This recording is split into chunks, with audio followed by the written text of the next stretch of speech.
ओम नमः शिवाय।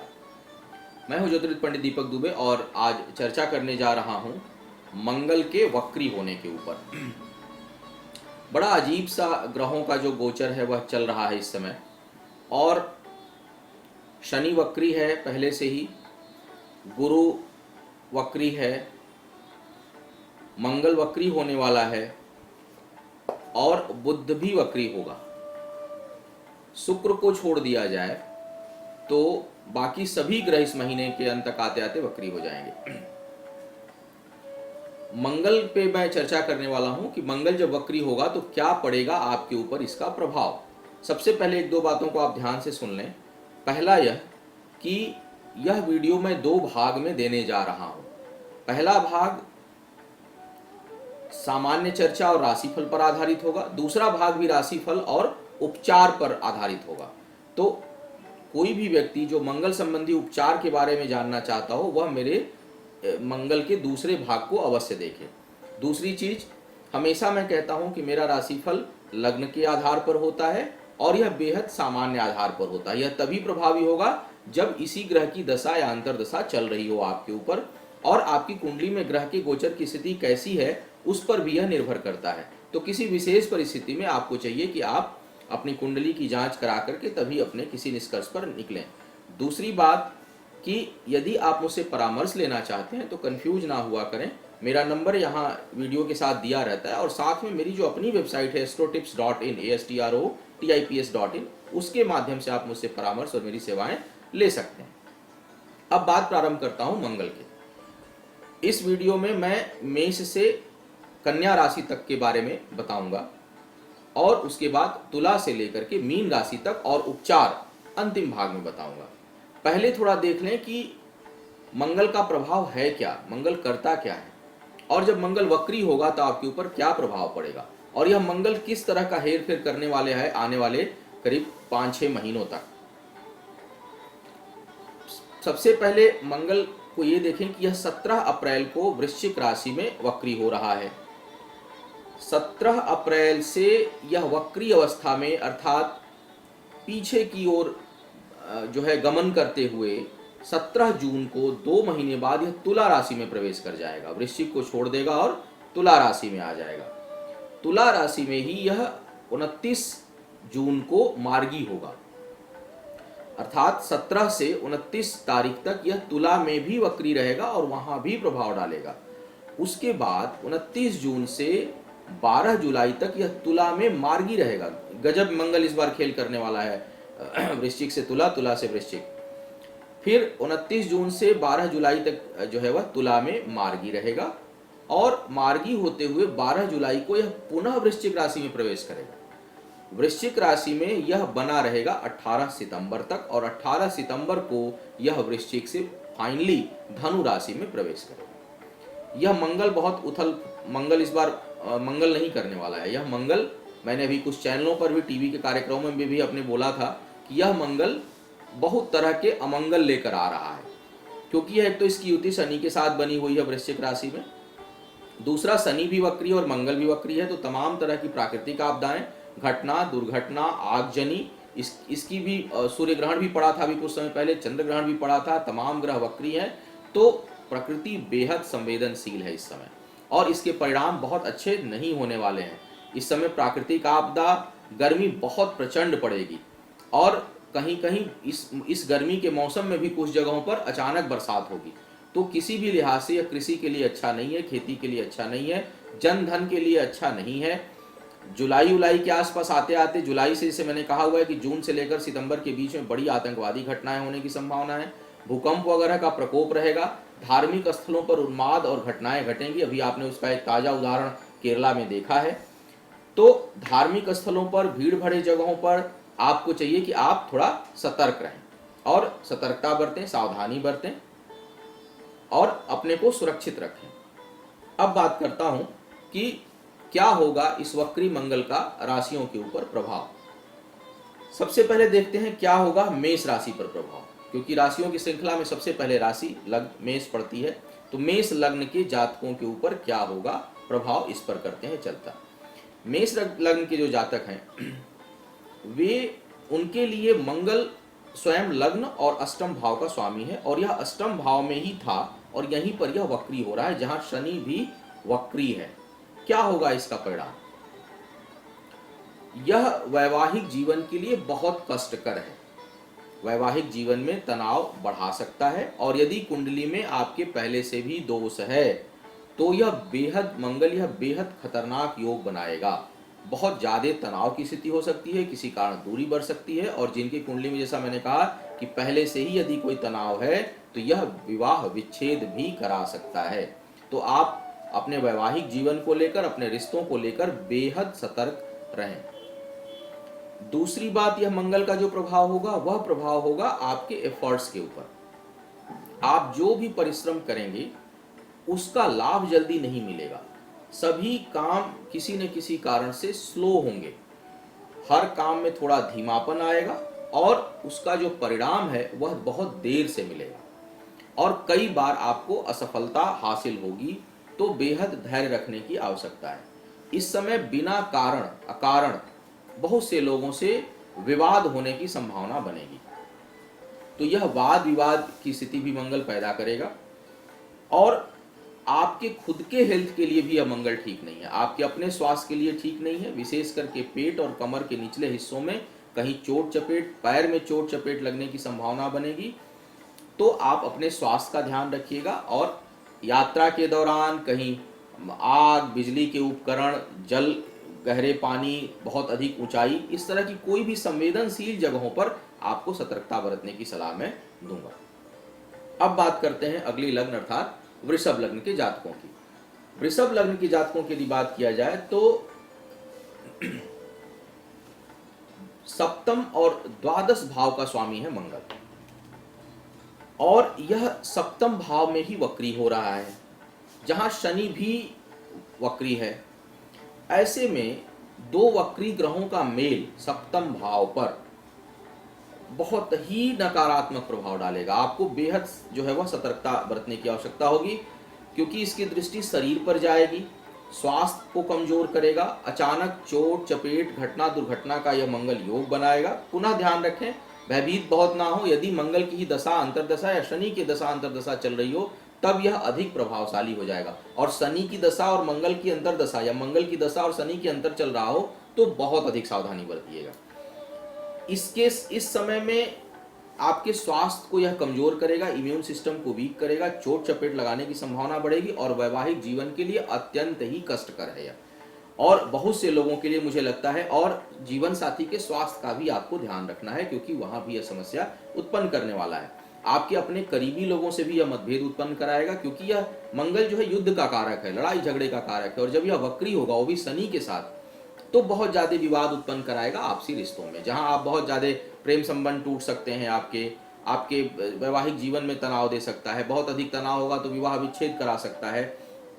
उच्च अधिकारियों से यह तनाव कराएगा तो अपने बॉसेस के साथ थोड़ा बिहेव करने में आपको बहुत सतर्कता बरतनी होगी। अपने कार्यों पर, कार्यस्थल पर आप थोड़ा सदा सावधान रहिएगा। और मैं देख रहा हूँ कि यह भाग्य पक्ष को भी कमजोर करेगा। भाग्य बहुत साथ नहीं देगी, हर काम में स्लो होगा। साझेदारी के कामों में आपको विशेष सतर्कता बरतने की सलाह मैं दूंगा। अब बात करता हूं मिथुन लग्न के जातकों की। मिथुन लग्न के जातकों के लिए लाभ और छठे भाव का स्वामी मंगल छठे भाव में वक्री हो रहा है, इसलिए यह धन तो आपको बहुत अच्छी मात्रा में देगा। अगर मैं सारे लग्नों की बात करूं तो मिथुन लग्न वालों के लिए यह मंगल थोड़ा राहत देने वाला है क्योंकि यहाँ पर आर्थिक लाभ देने में यह मंगल सक्षम होगा। आपको बहुत अधिक आर्थिक लाभ देगा। शत्रुओं का यह नाश करेगा। कर्ज से भी मुक्ति मिलने की संभावना बनेगी और लेकिन नकारात्मक पक्ष यह है कि यह बहुत ही गंभीर चोट चपेट दे सकता है। तो अपने हाथ पैर को बचा के रखिएगा, कहीं कोई फ्रैक्चर वगैरह ना हो जाए, कहीं चोट टूट फूट ना हो जाए शरीर में। इसके लिए आपको ध्यान रखना है।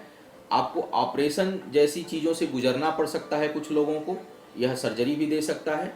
रक्त, खून या पेट संबंधी समस्या भी यह मंगल उत्पन्न करेगा। और यदि कोई बीमारी आपको लंबे समय से चल रही थी और आप उसको टाल रहे थे तो अब उसे आप नहीं टाल पाएंगे क्योंकि वह अब विकराल रूप ले लेगी, वह अब अचानक बढ़ जाएगी। तो आपको अपने स्वास्थ्य का बेहद ध्यान रखना है। तो मिथुन लग्न के वालों के लिए सारांश यह है, आर्थिक मामलों के लिए अच्छा है, कर्ज से मुक्ति मिलेगी, लेकिन स्वास्थ्य के लिए बेहद प्रतिकूल है, तो आपको सावधानी रखनी है। अब बात करते हैं कर्क लग्न के जातकों के लिए। कर्क लग्न के जातकों के लिए मंगल बड़ा योग कारक है, क्योंकि दसम और पंचम भाव का स्वामी है, पूरी तरह से राजयोग कारक हो जाता है। लेकिन यह शनि के साथ पंचम भाव में वक्री हो रहा है। दोनों ग्रह वक्री हैं पंचम भाव में, क्या होगा? सोच में उग्रता आएगी। जनरली कर्क लग्न के जो जातक होते हैं वह उनका स्वभाव थोड़ा सौम्य होता है, थोड़ा शांत होता है, लेकिन सौम्य शांत स्वभाव होने के बावजूद जब मंगल और शनि दोनों वक्री होंगे पंचम भाव में, तो बुद्धि में उग्रता, वाणी में उग्रता, सोच में उग्रता आएगी। अचानक क्रोध आएगा, अचानक क्रोध आएगा, ठंडा भी जल्दी होगा क्योंकि कर्क लग्न है, लेकिन क्रोध अचानक और बहुत तीव्र गति से आएगा, उसको आप संभाल नहीं पाएंगे। दूसरा मैं देख रहा हूं कि थोड़ी शिथिलता भी आएगी, हर काम में आलस्य आएगा, हर कामों को करने में मन नहीं लगेगा, मन विचलित रहेगा। इस समय बड़े अधिकारियों से, उच्च अधिकारियों से इस समय तनाव और वाद विवाद की स्थिति बन सकती है। संतान के लिए बेहद कष्टकर समय है, तो अपने संतान के स्वास्थ्य का बेहद ध्यान रखें, उसको कहीं चोट चपेट लग सकती है। मंगल बहुत लोगों को चोट देगा यह, तो आपको और कहीं ना कहीं शरीर से रक्तस्राव कराएगा, कहीं से खून निकाल देगा, कहीं हड्डी तोड़ देगा, तो ये इस मामले में अच्छा नहीं है। तो जो लोग भी थोड़े संवेदनशील हैं और कुंडली में लग्नेश बहुत मजबूत नहीं है, अच्छे ग्रह की दशा नहीं चल रही है, तो भाई सबको सावधानी बरतने की सलाह मैं दूंगा, क्योंकि ग्रह सबके लिए इस प्रति कहाँ घटना दुर्घटना हो जाएगी कहा नहीं जा सकता, तो थोड़ी आपको सावधानी बरतनी है। दूसरा, कर्क लग्न की वो महिलाएं जो इस समय गर्भवती हैं, जिनको बच्चा होने की संभावना है, उनको बेहद सतर्कता रखने की आवश्यकता है, क्योंकि पंचम भाव संतान का कारक होता है और यहाँ दो वक्री ग्रह बैठे हुए हैं, विशेष करके शनि मार्केश है। कर्क लग्न में शनि मार्केश होता है, शनि पंचम भाव में है, वक्री है। मंगल भले ही पंचमेश है लेकिन वक्री है, जब तक वो मार्गी था वह रक्षा कर रहा था, लेकिन अब वह भी वक्री है। तो गर्भवती महिलाओं के लिए बेहद संवेदनशील समय है। आपको चाहिए कि आप बहुत ध्यान दें अपना, दवा दुआ उपचार सब कुछ हर तरह से, चाहे ज्योतिषीय उपचार आप करें, चाहे वैदिक उपचार कराएं, चाहे आप मेडिकली तो हमेशा आप टच में रहें डॉक्टरों के, तो आप अपनी सावधानी रखें। अब बात करता हूं सिंह लग्न के जातकों की। सिंह लग्न वालों के लिए देखा जाए तो मंगल चतुर्थ भाव का स्वामी है और भाग्य का स्वामी है, तो बहुत ही योगकारी है और साथ में सूर्य का परम मित्र है मंगल। दोनों अग्नि के कारक, बड़े उग्र स्वभाव के ग्रह हैं, दोनों में परम मित्रता है। यह चतुर्थ भाव में वक्री हो रहा है, यहाँ दो पाप ग्रह वक्री हो रहे हैं आपके चौथे भाव में। चौथे भाव में शनि भी वक्री, मंगल भी वक्री। क्या होगा इसका परिणाम? भाई देखिए, जो लोग भी सिंह लग्न के हैं और उनको किसी भी प्रकार का हृदय रोग है, उच्च रक्तचाप की बीमारी है, वह बेहद सावधान हो जाए, क्योंकि यह कहीं न कहीं हार्ट से रिलेटेड प्रॉब्लम बहुत सीवियर दे सकता है। हार्ट की सर्जरी कराने की नौबत आ सकती है और कुछ लोगों को एक दो बार अटैक भी पड़ सकता है। तो आपको चाहिए कि आप थोड़ी सावधानी पहले से ही रखें। उपचार खंड जरूर मेरा देखें, जब मैं उपचार बताऊंगा अंतिम भाग में, अपने दूसरे भाग में आपको देखना चाहिए उपचार खंड कि क्या क्या मंगल से हम सावधानी बरत सकते हैं। आपके परिवार में यदि कोई बड़ा बुजुर्ग है, माता और पिता दोनों, उनके भी सेहत का आपको ध्यान रखना है, उनके लिए भी यह कष्टकारी होगा, थोड़ा कुछ न कुछ कष्ट यह जरूर देगा अपने समय में, 2 महीने में, 2 महीने जब तक यह वक्री रहता है। तो आपको यहाँ भी ध्यान, भूमि भवन में कोई नया निवेश इस समय ना करें, क्योंकि इस समय यदि आप निवेश करेंगे तो उसमें निश्चित हानि होगी और किसी न किसी वाद विवाद में आप पड़ सकते हैं। वैवाहिक जीवन में यह मंगल बेहद तनाव देगा। सिंह लग्न के जातकों को भी अपने पारिवारिक जीवन, वैवाहिक जीवन, प्रेम संबंधों को बहुत अधिक संभालने की जरूरत पड़ेगी।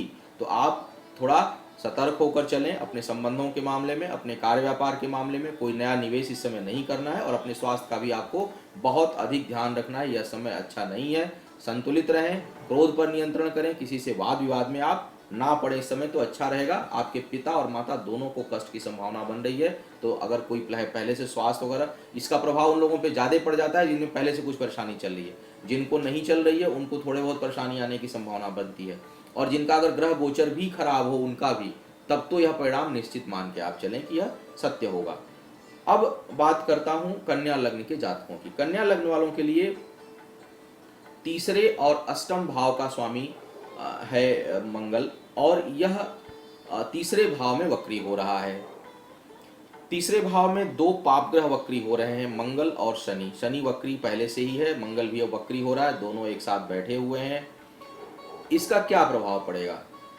करीबी लोगों से धोखा मिल सकता है, तो आपके जो मित्र हितैषी जिनको आप अपना बहुत अधिक मददगार समझते हैं, बहुत अधिक करीबी समझते हैं, उनसे आपको सतर्कता बरतनी है, उनके साथ सावधानी पूर्ण व्यवहार रखना है और उनके प्रति आंखें खुली रखिए। सगे भाइयों से बेहद तनाव हो सकता है, तो भाइयों के साथ अपने संबंधों को थोड़ा बना के चलें। वार्तालाप करते समय ध्यान रखें, कहीं आप कुछ अपशब्द, कहीं कुछ गलत चीज़ों का तो प्रयोग आप नहीं कर रहे हैं। अपनी उग्रता पर आपको, क्योंकि हम 90% जो चीज़ें घटनाएं घटती हैं उसके लिए कहीं ना कहीं हम स्वयं जिम्मेदार होते हैं। तो आपको चाहिए कि आप अपनी वाणी, अपने व्यवहार, अपने कर्तव्यों पर ध्यान दें, अपने अपने हिसाब से अपने गुजरा ठीक रखें, अन्यथा भाइयों के साथ बहुत विवाद इस समय हो सकता है। कई लोगों को बंटवारे तक की स्थिति का सामना करना पड़ सकता है इस समय। भाग्य पक्ष इस समय बेहद कमजोर रहेगा, जल्दी सफलता नहीं मिलेगी किसी काम में, तो धैर्य बनाए रखना है, क्योंकि देखिए समय एक जैसा नहीं रहता कभी भी। यह समय भी बदलने वाला है, बदला है बहुत दिनों बाद, ज़्यादा खराब हो रहा है, तो इसका मतलब कुछ ज़्यादा अच्छा होने वाला है। तो यह बहुत से हर्डल्स को तोड़ देगा, बहुत से ब्रेक के तोड़ देगा। कई जगह जो लोग बहुत दिनों से अटके हुए थे, कहीं फंसे हुए थे, उलझे हुए थे, या ऐसा करेगा कि क्रोध में आकर के एक बार सब कुछ तहस नहस कर देगा। क्योंकि जब तक टूटेगा नहीं तब तक सृजन कैसे होगा, जब तक विनाश नहीं होगा तब तक सृजन कैसे होगा, मृत्यु नहीं होगी तो जीवन कैसे आएगा। तो यह उसी का एक तरह का क्रम रहेगा कि आप वर्तमान परिस्थितियों से टूटेंगे, टूट कर निकलेंगे और फिर निखरेंगे। तो आप यह समझिए कि यह पुनरुत्थान का समय है, पुनर्परिवर्तन का समय है, पुनर्जीवन का समय है। कुछ बिगड़ेगा और कुछ निश्चित बनेगा उसके बाद। तो इस भाव से आपको इन चीज़ों को, समय को लेना है। शरीर के निचले हिस्से का आपको ध्यान रखना है, चोट चपेट लग सकती है, थोड़ा अपने स्नायु तंत्र, नर्वस सिस्टम के लिए भी थोड़ा सतर्क रहिएगा। कहीं कोई छोटी मोटी प्रॉब्लम हो, जैसे हाथ में पैर में कहीं झुंझुनी हो, कहीं स्ट्रेस लगे, कहीं पेन हो, तो तुरंत डॉक्टर से परामर्श आपको ले लेना चाहिए। अनावश्यक के वाद विवाद से बचने की भी सलाह मैं आपको दूंगा। तो यह था कन्या लग्न तक के जातकों का। तुला, वृश्चिक, धनु, मकर, कुंभ और मीन, इन लग्न के जातकों के लिए, और साथ में इस बिगड़े हुए मंगल को कैसे करें नियंत्रित, क्या करें इसका उपचार पहले ही। बाकी तो जो उपचार है, ध्यान रखना और मेडिकल, वो दूसरा विभाग, लेकिन ज्योतिष के माध्यम से क्या करें, अपने कर्मों के माध्यम से क्या करें, इसके लिए इसका दूसरा भाग मेरा आप जरूर देखें। इस भाग में सिर्फ इतना ही, आगे चर्चा करूंगा अपने अगले भाग में। तब तक के लिए ओम नमः शिवाय।